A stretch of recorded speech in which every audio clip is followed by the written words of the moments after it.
Katamanso Manyoko NDC Waka China Sabride ye quarter male south opanyini ba ko unity senka enka ne mrahye bedwam dom kuma ne ba no de ni Harruna Iddrisu ne kwa akopere se dibre no eye ba wa Abdul Fatah na nani abre papa de nyina ne se wa bro kokohia vetting committee no wo mu kire mu anema ba ko mienu bi nkoye nti opanyini ma ne kwan ma ne opanyini Harruna Iddrisu dikosia ne enye ye nti wo mu anyina nto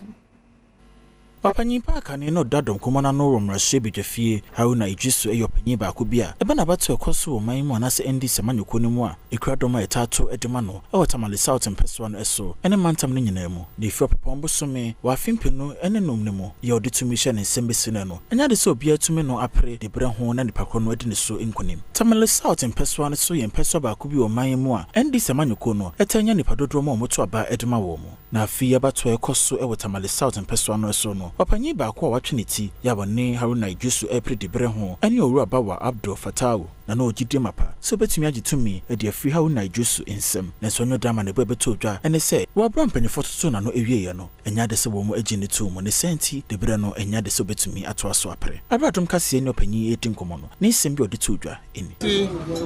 vetting committee have taken a decision that is a travesty of justice. The committee was so biased and they were dishonest, they were not respectful. It's true, I was sitting there, I sat there. They never introduced themselves, which is against even interview rules. You don't ask the candidate whether you know those people sitting here, and that is enough for you to start a vetting. Enwechi Deputy National Communications Officer Emma NDC Manyoko no ya ono ekage na tukua na wo mo etoto won ma ekopre dibre no ano no ekire mu dinti a ora bawa Abdul Fatah wampene na mananto aso ampre dibre no before I obetumi akase wugina ewo NDC din mu no se uye obi a wenya mfie 9 ewo party nim sebe emra we enyemra foforo ye emra bi a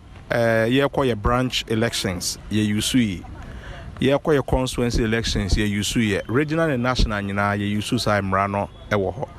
enti so obi a ondi mfie 9 enya de obetumi a contest na ono abaye no ote ase se